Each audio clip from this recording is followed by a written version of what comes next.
Ladies and gentlemen, welcome to the RT20 podcast. I'm Steve Reynolds, and the music underneath is The Figs from an album called Rejects, which came out, 12 years ago now, 2000. And I am joined in the studio by Mike Gent from The Figs. Mike, hello. Hey now. How are you?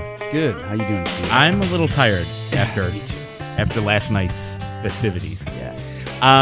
So the brand new Figs record is called, the microphone is going to keep moving, The Day Gravity Stopped, a double album, which is out this week. So why a double album again? Well, I like double albums. Yeah. And I always thought it was a good way to... I like listening to a lot of different double albums. It's, I always felt with us, we usually have so many songs that a lot of them kind of get tossed aside and maybe lost in the shuffle because we're trying to, make a 10 or 12 song record, and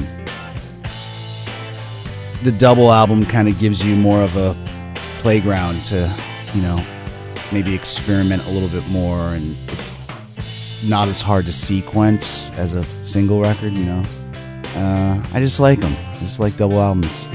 I like how Zappa would put out like 4 double albums, within 3 years. Yeah, he's very I like productive that way. I Yeah. like that. Neil has a bunch of double albums, I think. I don't know if they're considered double albums. Yeah, I'm trying to think of any studio double albums. Yeah. I guess you could consider probably Ragged Glory a double album because it's No. like 60, but it's 63 minutes. Yeah, That's but double that's vinyl. single vinyl. No, Single Ragged vinyl? Glory is single Wow. vinyl. Yeah, like Sleeps with Angels. Yes, that's a probably double album. Yeah. Yeah, I just really like double albums, and I almost felt like the record before this, The Man Who Fights Himself. I think at first I was thinking, I want to do another double album, but it just wasn't the time at that. A couple of years ago, just weren't ready to do that. It's really exhausting putting together a double album. Yeah, I would imagine like me keeping track of 20 songs and mixing everything. Yeah. It's got to be just a bitch. Yeah, it was. We stopped recording last spring and took, most of the last year off in general from playing, and I took it off from writing, playing guitar, even playing guitar around the house. I just wasn't into it, doing it. I just needed a breather from Wow. Had you ever taken a breather like that before? No, never. And I actually wish that it had gone on longer because I was really enjoying it. But around November of last year, I started to get a little bit, I get the itch to I said, okay, well, I need to go in and kind of see what we have, because we have these hard drives with just all of these songs in different states of being finished. And I didn't even, I was just like, I need to just kind of go in and compile a new kind of list of stuff that I think would work as a record. And so I booked time in the studio that's really close to my house in Boston. I booked some time in November and December to kind of just go in and finish a record. And I went in and I finished all the overdubs and did all of the mixes with this guy, Ducky Carlisle, who did my solo record. And we spent, and a little bit of January, and then it was all there. Most of these songs they're all from since the last record? Most of it, yeah. There's a few songs that I found that I felt like could fit into the record. Can't Sit Still is actually from Palais. That for some reason was left off Palais. Can you remember why? Because I think we had a lot of songs for that record. There's 25 songs on that record. 24 or something. Yeah, I was looking at that. I was like 25 songs, and this is 20. That's like and there was on Palais there was probably 30 songs recorded. Again, it was just a question of what do we leave off, and Can't Sit Still was there finished. And I added some backing vocals to it, and we mixed it, and there it is. And that's one of my favorite songs on the record, I think. And it just took 8 years to get it here. Yeah. And there's a couple other. There's a few songs from Follow Gene on. I think that we just left off Follow Gene. Well, Chased is from. We were playing that in '98 when we went back to being a trio after Guy left. God. That was a song that we had pre-Sucking in Stereo.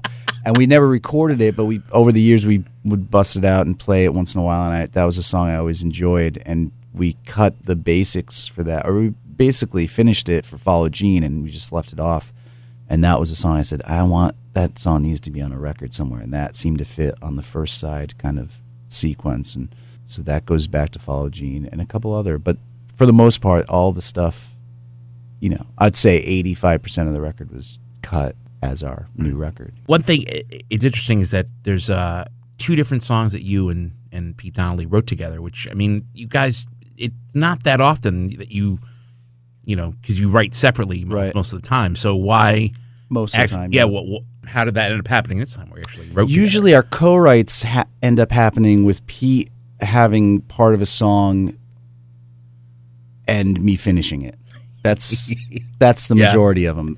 For instance, Follow Gene Through the Sea, that song, he had this chorus that had different words, but it had that melody. And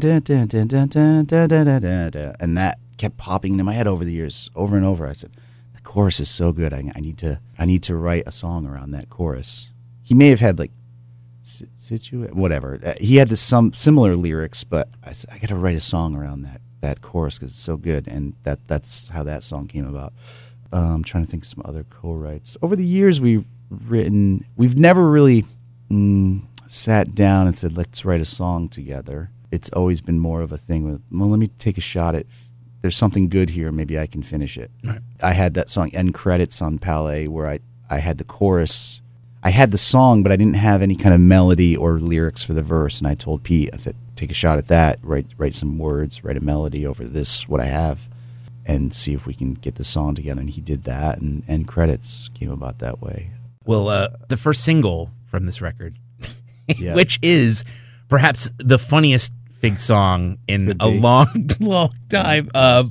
Do Me Like You Said You Would. You guys wrote that together. How did and all I can think of is like, it sounds like you're indulging a Keith Richards guitar tone on that song. Yeah, I am. Yeah, sure, I am. That came about just same thing. Pete had that chorus for 15 years. That chorus has been kicking around. Oh my God. And we sang it, and it was always kind of a joke thing. And we were, for a little bit around Slow Charm, we were playing this Al Green song, Never Found a Girl, which we played last night.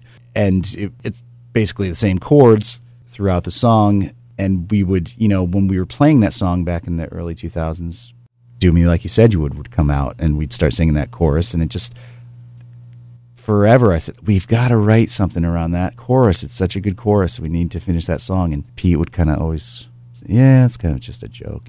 That chorus. I said, no, that chorus is something. So about 2 years ago, when I was in this little writing phase, I just sat down in my living room. I said, I have got to try to write a song around Do Me Like You Said You Would. So I started playing some chords, and the lyrics just, ooh, man, they just jumped out really fast. Obviously there wasn't a lot of thought put into the lyrics, but they work around the chorus, and it was pretty easy, no-brainer of a thing to come up with. And I remember calling Pete and saying, I finished Do Me Like You Said You Would. I think even then still he was kind of joking. Even I think when we first played it a couple times, he was like, ha ha ha. But then there was one time we played it live, and people just connected to it, and they were singing it like they had heard it. That happened last year at the Rock Shop. People were singing along to and I'd never heard you guys play that song at that point, and I was like, oh my God, where did this come from? Right, and it connected with people like they had known the song forever, and I think that's when Pete was like, oh yeah, this is good. We have something here. All right, well, let's hear the song that's connecting with people. Do Me Like You Said You Would, from the Figs' brand new album, The Day Gravity Stopped, on the RT20 podcast.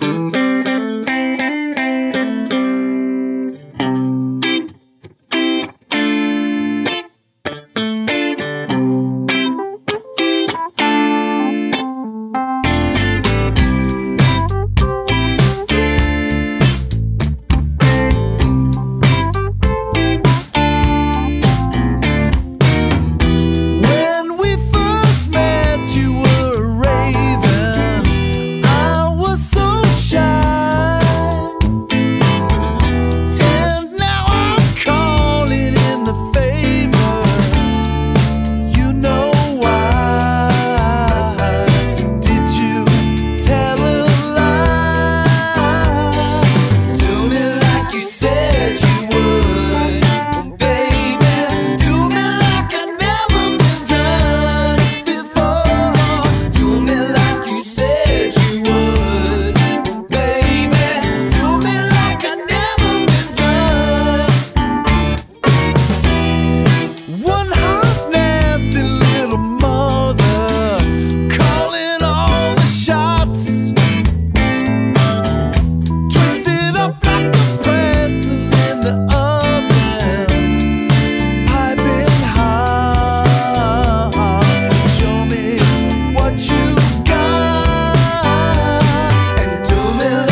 That's Do Me Like You Said You Would on the RT20 podcast from the Figs' new album, The Day Gravity Stopped. I'm here with Mike Gent. We're talking about this brand new double album. It was funny. I was kind of comparing it to Palais. Like, Palais is more sort of sprawling and weird in spots, where this one, like, you know, like the after Do Me Like You Said You Would, it's almost like sort of the country rock side of the band. Yep, that side. Yeah, and it includes a Gene Clark cover, which...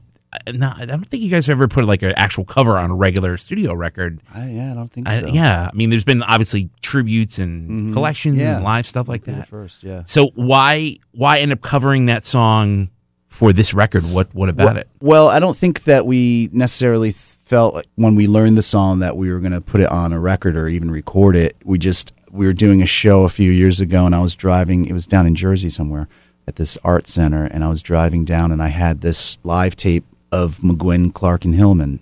They were touring this record that they put out in the late 70s. And that's one of the songs, Feeling Higher. I said, oh, this song is so good. I want to play this song. So when I got to the show, I pulled Pete Donnelly out into the car. I said, check out this song. Let's try to play it tonight. And I was writing down the words. We were listening to the tape. And my car is a 2003 Camry, and it has CD and cassette. It's so good. I love it. So I was you may be the only person I've talked to on this podcast that still has a cassette deck in their car. So, and it's is there an 8-track in there too? No 8-track, but it is amazing to me that in 2003 they were still putting cassette decks in their cars. That's pretty crazy. I know. I have a choice: radio, CD, or cassette. It's beautiful. Yeah, it's a multifaceted. Yeah, you've got And if I want iPod, I put the cassette adapter in, and I can listen to iPod. Cassette adapter. But so we learned the song. Please, Mike, tell me about the past. Yeah. we learned the song, and then that night we played it, and I said, I love it's just a fun song to sing. It's a beautiful song. Gene Clark wrote beautiful songs. And as we went along, we were playing it. We played it a lot on this Graham tour that we did 2 years ago, and we recorded it, and it just worked. And then with Can't Sit Still, and we had a few more laid back kind of things. I felt sequencing, it was a no brainer. Let's just group all these songs together and just put them on a side and just have this kind of laid back. Yeah, it really is. It's a great. It's one of the best sides cool. in this band's history. I think it's really. I like that side, and then side 3 gets a little out there and strange, and that's kind of how I sequence it. The first side is more kind of classic sounding big stuff, and then the last side is kind of a mix of it's got the Pete Hayes song on it, and I didn't realize that Pete played ukulele. Yeah, is this something new? No. He's had ukuleles around his house a little bit for a while. I think him and his wife went to Hawaii maybe probably like 10 years ago now. But he brought back this bright pink ukulele. Of course, it's bright pink. I think somewhere there's some photos of him playing the bright pink ukulele completely naked. And Lord. Covering the covering places, covering the hay spot with the ukulele. Well, you know what? Why don't we play the cover and then the ukulele song back to back, just to do something bizarre. So here, it's Hillman, Clark, and McGuinn. How did they build themselves on that record? They did 2 records: McGuinn, Clark, and Hillman. Clark and Hillman on Capitol. Yeah. And here, the Figs take on Feeling Higher on the RT20 podcast.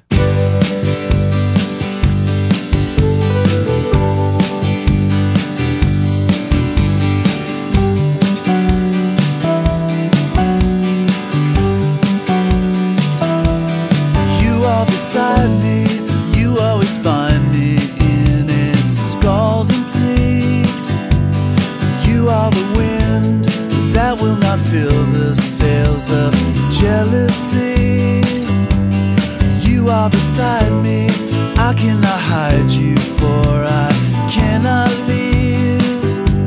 And you won't retract the song that the soul has just sung to me.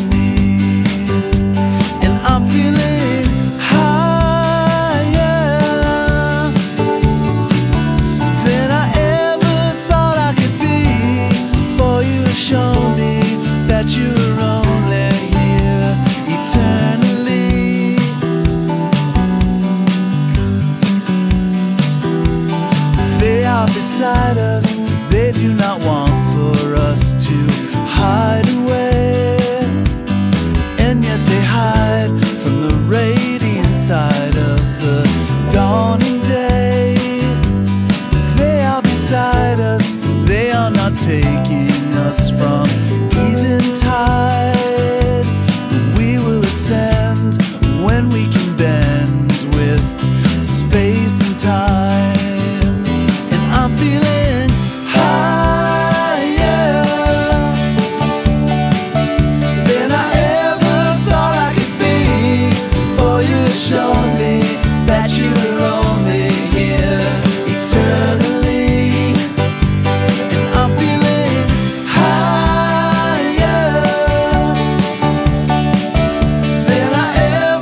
through them all, the long winding halls of the nation's best academies.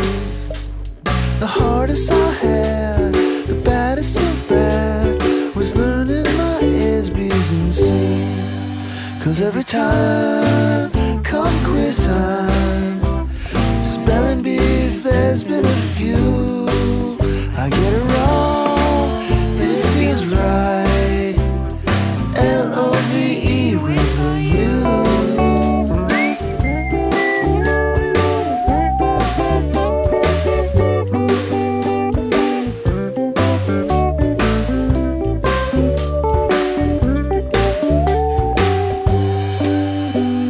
I just can't pretend the letters I send are full of grammatic faux pas.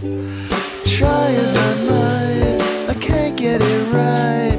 My orthography just gets lost. And with my pen at the end, closing each billet doux, I spell it wrong, it feels right. L-O-V-E with a U.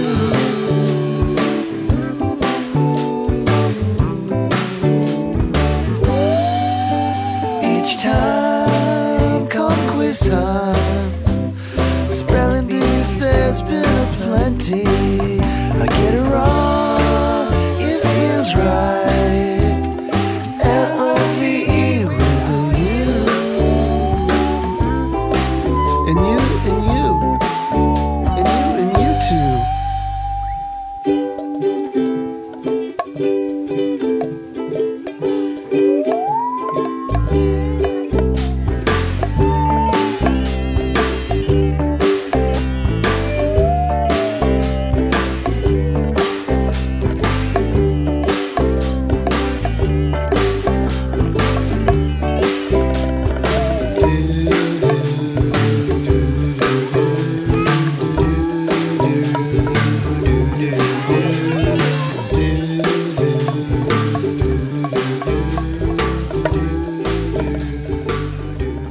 That is the Pete Hayes composition Avec You from the day Gravity stopped on the RT20 podcast. I'm here with Mike Gent. Talking about the brand new record that is out this week. You can get it as a download. You can order it on vinyl. You can buy the CD.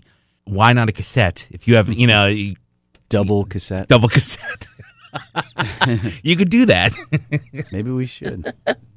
There is an 8-track only label, so Yeah. you could, that's another avenue to explore. We're on an 8-track actually.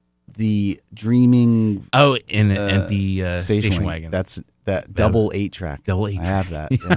Yeah. I don't have that. Yeah. Well, because I haven't had an 8-track player since I think Centerfold was topping the charts. That was like the last 8-track I had. I think the only format we haven't been on is open reel-to-reel.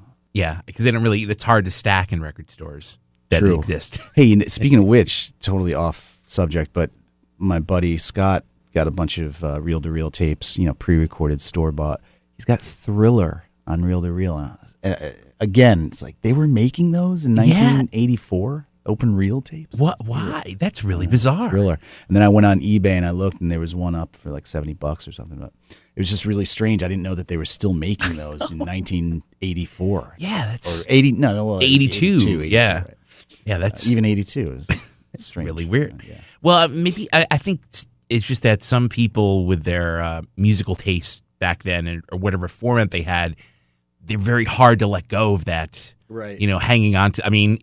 78's never died, for God's sakes. It's people get attached to stuff. Something I want to ask you about. You bought an acoustic guitar a few years ago, which I forget the model of it. And you told me what it was at some point. J160 Gibson. Has that had an impact on your writing? Because it seems like, I know with the solo record that you did, the last one, there's a lot acoustic bass. In the last couple of records, there's been a lot more, and you played a lot more at shows. Yep. What about that guitar? You seem to have come to that guitar as like some sort of talisman of some sort. Well, it has, definitely, inspired me to write a bunch of songs at the time when I bought it. And also, it was inspiring because it was the first really decent acoustic I ever owned. For some strange reason, over the years of collecting guitars, I've had some acoustics, but they've never been that great. And I've never been able to use them on stage, probably because they weren't great. They didn't have pickups. It was just kind of a pain in the ass. So this guitar, just something about it, I didn't want to use a DI box on stage, and I just plugged into the Vox because it's the same model as that George Harrison and John Lennon had in the early, actually probably throughout the whole entire time they were in the Beatles. But if you look at any photos from like Hard Day's Night, they're using them in Hard Day's Night, that same model. And I have this footage of them playing at this, the Enemy Winners Poll. I think that's what it is. And they come out and they play I Feel Fine, and Lennon's playing it through the Vox straight up. And I was like, oh, I'll just plug in to the Vox. Right. And it just works. Obviously it's like, oh, well, he was doing it. Something must have been right about it. It worked. I mean, they were pretty successful. Yes. They did pretty well. Yeah, so when I got it, it really did. The whole solo record, almost all of that record was written on that guitar, and all of the Man Who Fights Himself, Stuck on Leather Seats, that song was written on that guitar. It's something about that guitar. I've since bought another acoustic that's really nice too, and I really enjoy it too because it opens our setup to kind of be able to do other stuff besides just bash through a set of loud electric music, which I still like doing, but I like having the acoustic because we're able to do some stuff, some material that we maybe never did before. Public transportation, right? From Slow Charm, right? Yeah, we never did that too much live because playing it on electric is kind of weird. And so I love it. I love the guitar. Thanks for bringing it up. I can talk about it for hours.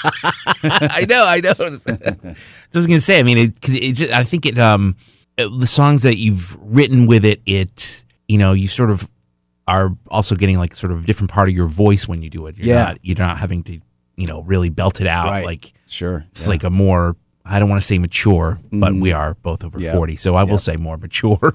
Yeah. It's just brought on this whole other thing that I probably knew. I knew that it was there because that's how I started writing songs, in my bedroom with an acoustic guitar. But as you get into playing in a band and wanting to kind of slap people in the face with what you're doing, you're playing loud electric guitar. And so getting back and being able to, actually what brought on the whole thing was that Mike Viola he's had a few of those guitars, that model J160, and when I was playing in the Candy Butchers, I was using his guitar a lot, that guitar, and that I felt I have to get one of these guitars. It's so good, just playing live, and you're just kind of laying back and strumming. It's just so nice. And you couldn't really steal it from Mike. No, I tried to buy one of them, and he was going to sell me one of the two that he has, and then he just kind of backed out last minute. So I said, okay, I got to find what the one that I have actually was first owned by Steve Forbert. And then, really? And then he sold it to this guy in Boston, this musician Todd Tebow, and who said, hey, I'm selling some guitars. If you're looking for something, let me know. And I said, I'm looking for a J160. And he said, I have a J160, and I will sell it to you. I said, perfect. Wow, so that guitar really has a story behind it. Yeah. Wow. And it took a little beating. And it had a little accident that, what show is that? I believe one of the shows here, right? At maybe in Brooklyn. Was it Christmases ago? Was it at Brewer Falls? Yes. Yeah, the guitar fell, or Pete fell into the guitar? No, I think just a cymbal fell into the guitar. I think you were kicking at the cymbal, and the cymbal fell into the guitar. Was it that? I don't know the chain of, because it was a wild night. Yeah, it was getting fun. Drunk, yeah.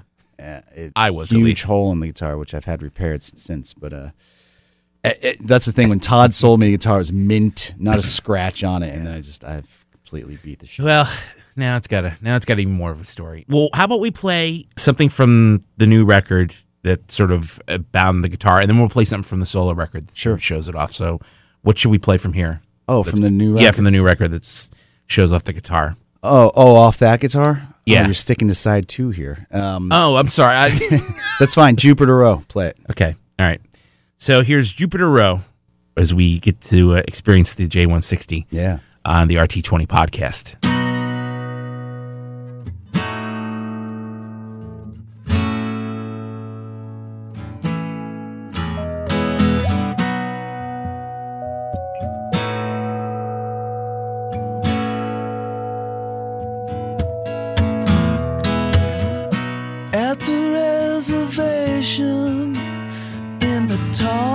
was turning on.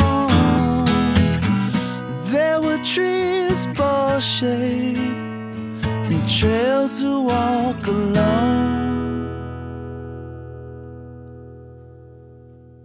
And we would go Jupiter Road.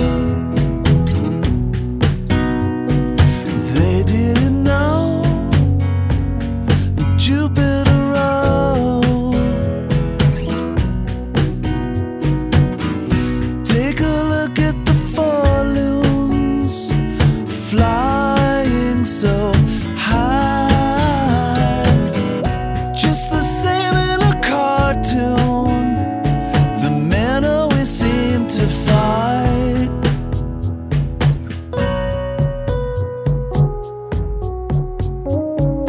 We'd always go Jupiter Road. Even the old on Jupiter Road.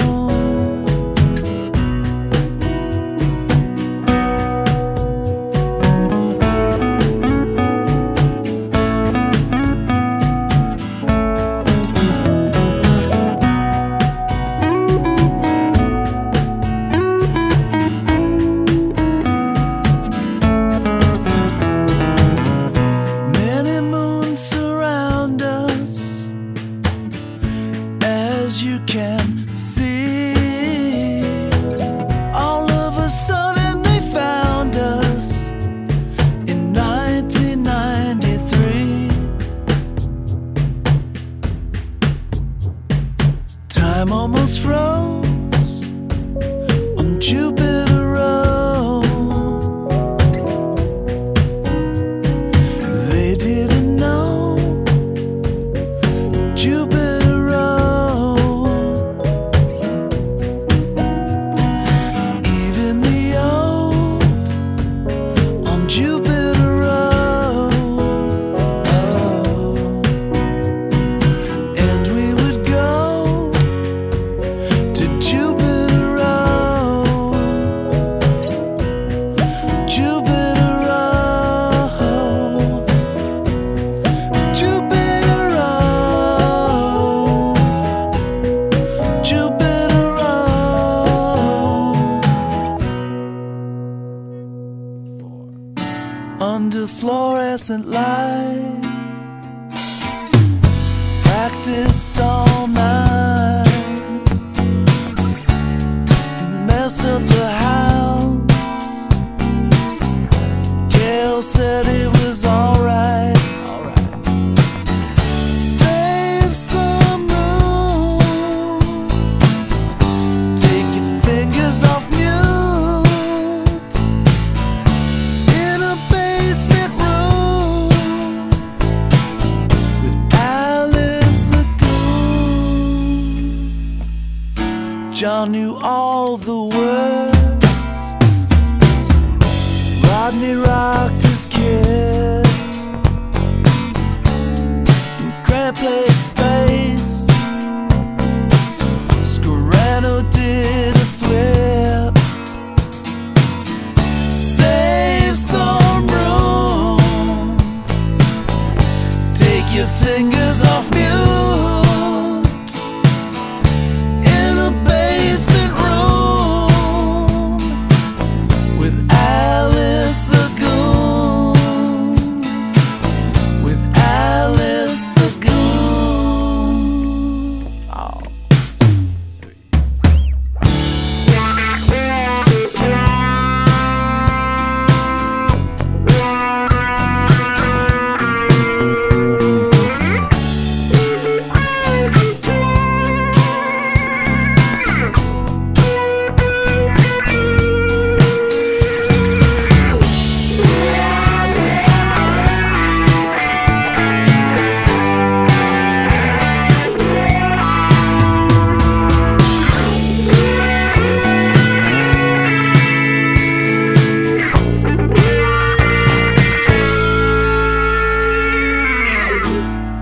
Next came the slum. Stole a kiss on the lawn.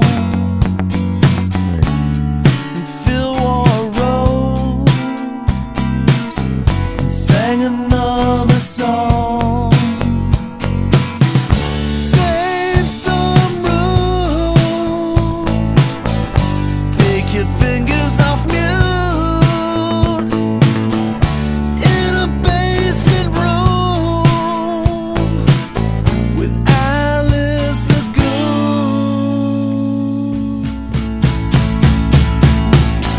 Save some room. Oh, oh, oh. Throw the chairs in the pool. Oh, no, no. In a basement room with Alice Lagoon. With Alice Lagoon.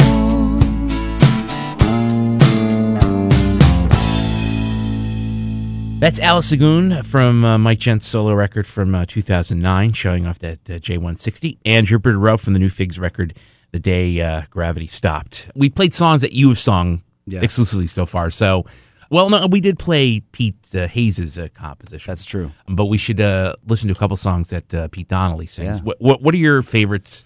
Like something, you've been playing with him for 25 years. I mean, Yeah.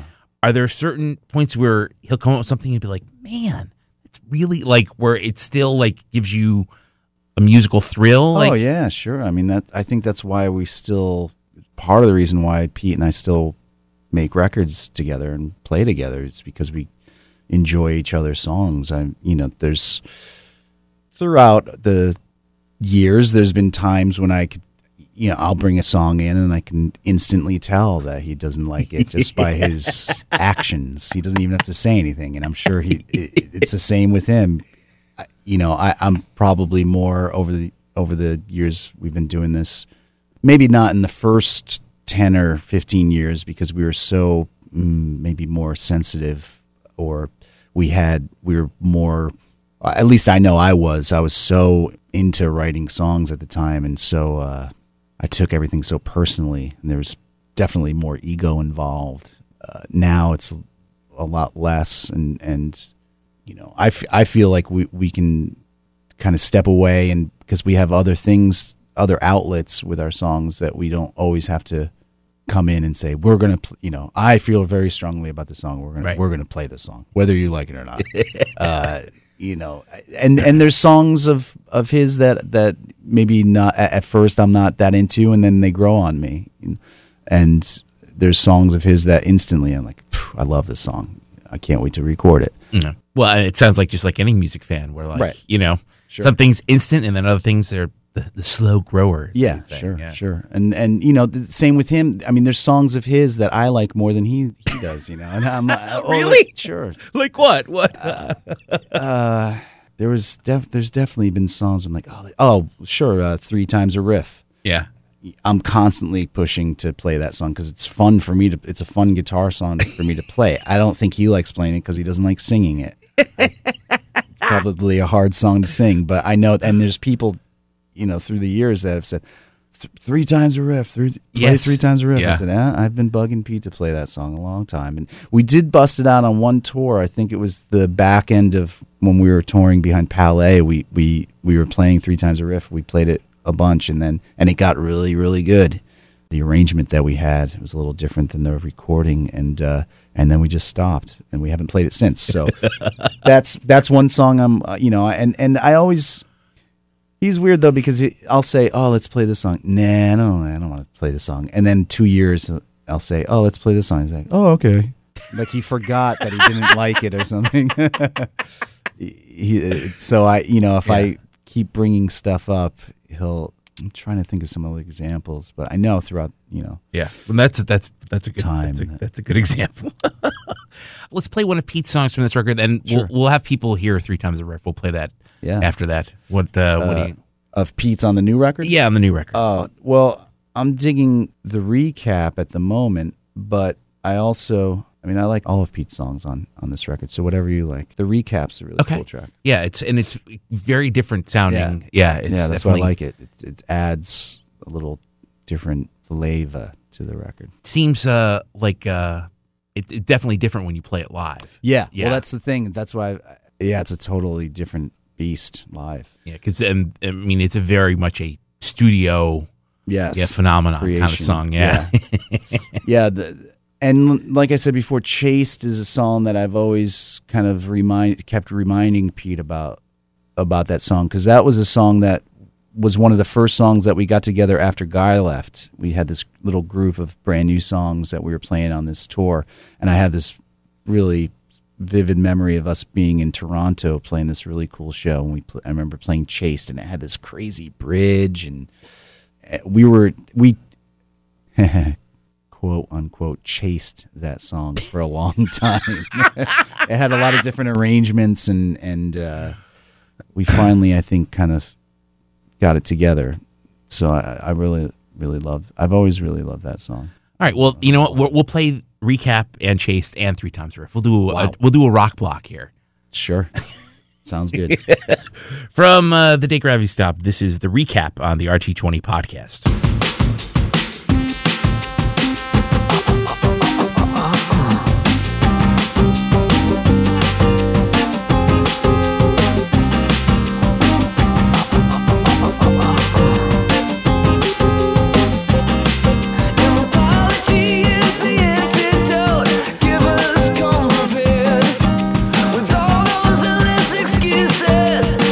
You're left nowhere, and then the inevitable.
From 2001, Badger is the name of the EP. That is the Figs and 3 Times a Riff on the RT20 podcast.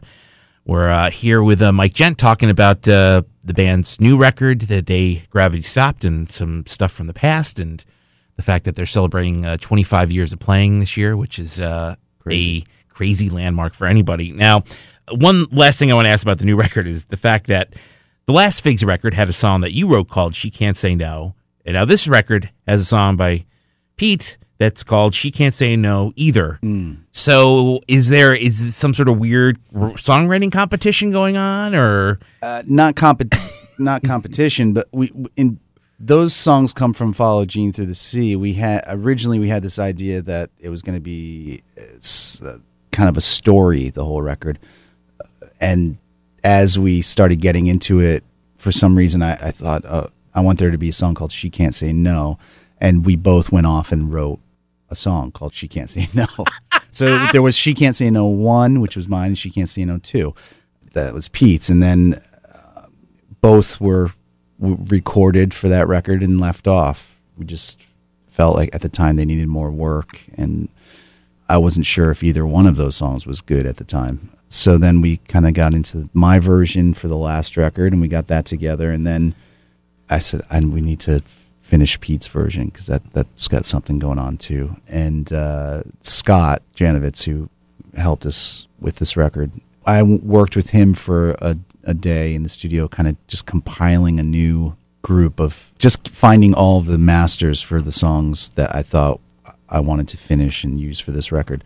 So he helped me kind of compile a new hard drive of stuff. And I said, this song, She Can't Say No. And I think Pete originally thought his was listed as number 1 and mine was number 2. So there was a lot of confusion, and what I was like, is that my song? When we were looking at the takes on the computer, I was like, wait a minute, is this the song from? So I think I said, maybe we should just call it She Can't Say No also. And he said, no, either. She can't say no. I said, okay, that's good. So that's fun. I didn't realize it was that Follow Gene was sort of you were thinking. I don't want to say concept, not concept, but kind of a flowing themes, a loose kind of story, and some of it's still intact. Breaking Through These Gates, regional hits. But it just lost steam, or maybe at some point I just thought, this is silly. I don't. And is that continue? Is that where? And now there's some more. And here's some more comes from that record. Like, no, that just comes from when I got that song together. I felt, wow, this is very similar to Hobble Skirt.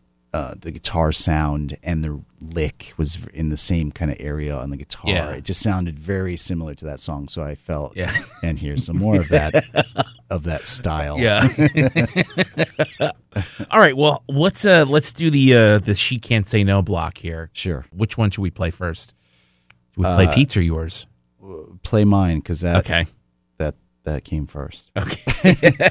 Well, I don't know if it did, but it came out. It came out first. All right. Here's She Can't Say No from the man who fights himself on the RT20 podcast.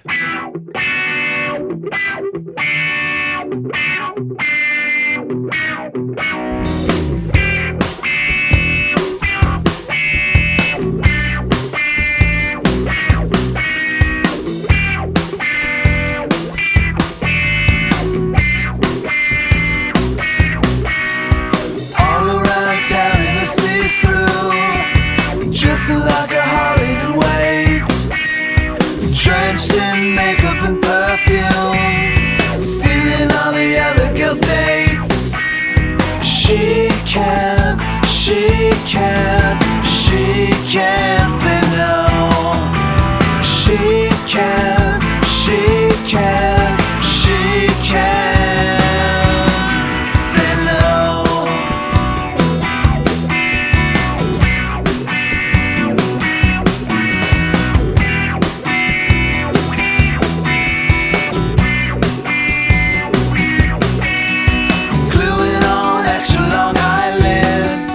Stockings that stop at the knees.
what's coming next. It's one too many lives.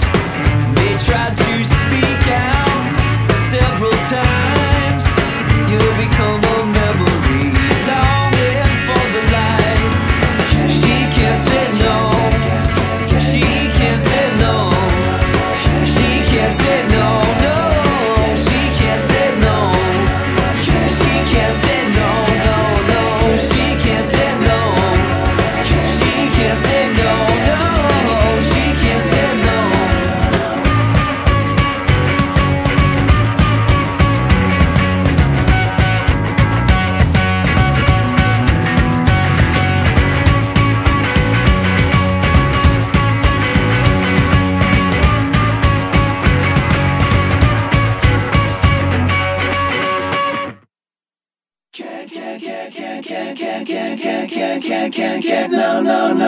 That She Can't Say No Either on the RT20 podcast. Before that, She Can't Say No.